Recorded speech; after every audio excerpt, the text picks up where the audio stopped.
Hey, it's Dr. Richard McLean, and if you're watching this, that means I'm dead. I've set my timer up to send this message out, and you're receiving it because I'm no longer here. Now, what did you want from me? I've been systemically and politically abused for years, and it's not like I didn't ask for help. I've been under the care of a treatment team for 4 months, and they've witnessed me being oppressed and neglected and forsaken and systemically damned to hell. They've acknowledged it, but they still refuse to act. And on Monday, I was going to be forced away from my home into a homeless shelter. And I've already been homeless. And the Charter of Human Rights of a person with a disability says that, we actually should be provided a decent home to live in. And you know what? I didn't fucking ask for much.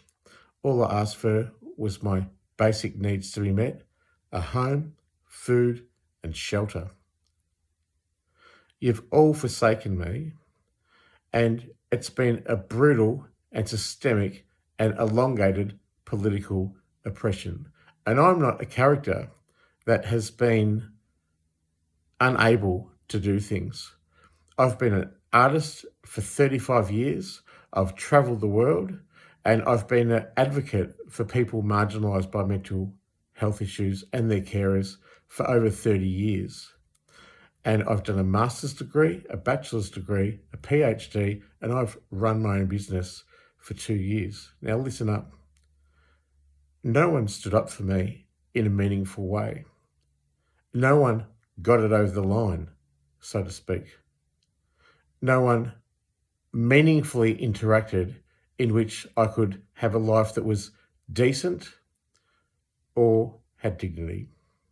So it comes down to this.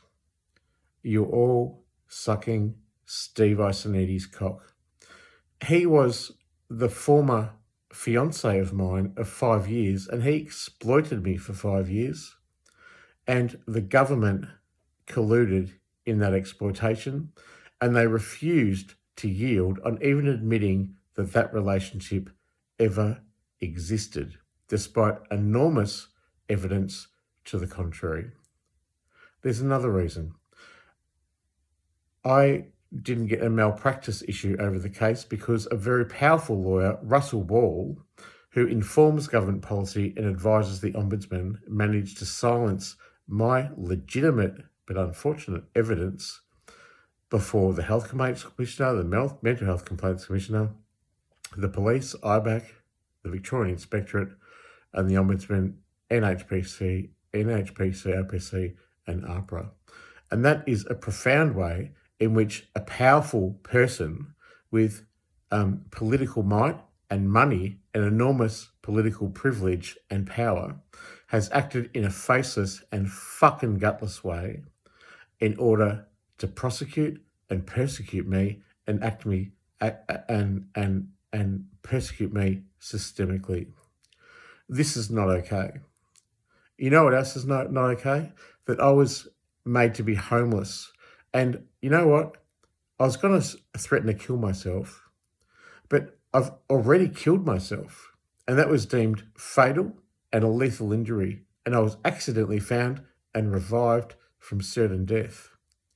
And now I had a cognitive brain impairment, which was never settled by the hospital, and for which they owed me a settlement and a liability for their abandonment of their duty of care. I'm really over it. The world has forsaken me. And you know what? I had a home to go to. But the powers that be, aka Bill Shorten and the NDIS, refuse to let go the funding which would accommodate me. They've systemically oppressed me, and they've further politically assassinated me in a fatal way. There's many public officials, lawyers, politicians and powerful people who have acted to cause me harm. And that harm has been going 3 years after I've already died and been forsaken. That's a brutal life for anyone to have, and I'm surprised that I've made it this far. Those people with audacious amounts of privilege and power have never admitted the liability of the harm they are responsible for causing me, and they won't admit that due to a political system in which their position is part of the architecture of a system that is broken and who can harbour a political scapegoat. And as I was warned by Tony Riddle, who was right up high in the NDIS, that government is going to sacrifice me in order not to accept liability of their own sin. And you know what? I've worked for 30 years advocating for people who are mentally ill and their carers. But you know what? I was exploited. I was fucking exploited. The Herald Sun vilified me and the Age fired me. And that was pretty much an oppression which lasted for decades. I'm a good person. And you know what? I love people. My family has forsaken me. April, Doug, Jody, Brad. And I have no one to turn to. You know that a successful scapegoating campaign has happened and occurred when you can't go to a friend, a neighbour, a police officer, an ombudsman, the Prime Minister himself, someone from an agency. I can't get a lawyer. I can't be a whistleblower, and I can't go to police. They would have made me homeless, and you would have all allowed it to happen. And that's the brutal injustice of this whole situation, that you would have allowed that to happen. Because you know what? People in positions of conceded privilege are pretty much lemmings, and they won't act on anything as long as it's guaranteed that their little bit of prosperity is guaranteed. Well, I've lived without prosperity, and I've lost my compensations, I've lost my settlements, I've lost my insurances, and I've lost every single fucking thing that was coming to me. And the things that I did have, like my business, my website, my rights, my human dignity, my freedom, my right to privacy, and my equality before the law, and my access before the law, and my actual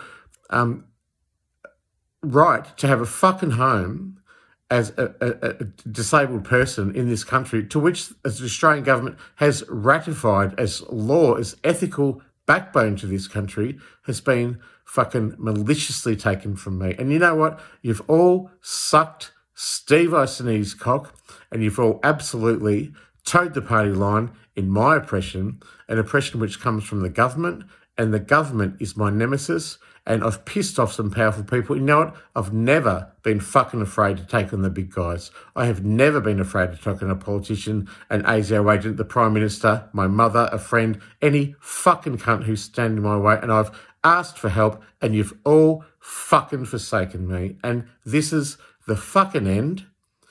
And you're all complicit in the scapegoating of Dr. Rich McLean, and it's now ended in his fucking death, and now he's a martyr.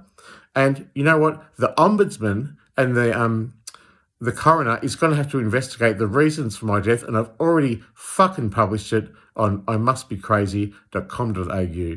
I may be fucking crazy, but I'm not crazier than the fucking system in society that allows the scapegoat to exist and allows the profound persecution, victimisation, the robbing of my human rights, and being an identified individual of the Australian government, which the whole fucking world was complicit in. What the fuck do you want from me? I'm fucking dead. And what would you have done different? What? What would you have done different? We've got a chance. Because I'm alive, and I've barricaded myself in my house, and I refuse to move and be made homeless when the world's forsaken me. And if you send authorities to my home, I will fucking drive a knife into my heart. And then you'll really fucking cop it, because I've already advertised that you've all forsaken me, you pack of fucking cunts. I've given you an opportunity to save my life, call Bill Shorten's office and get my funding for my accommodation secured, and then the dominoes will fall over. Until then, I'm signing off. Thanks for your support. Really appreciate it. And I reiterate again, the second you send authorities or pigs to my fucking house, I will drive a knife into my heart. I'm fucking alive. Do something differently. I'm signing off.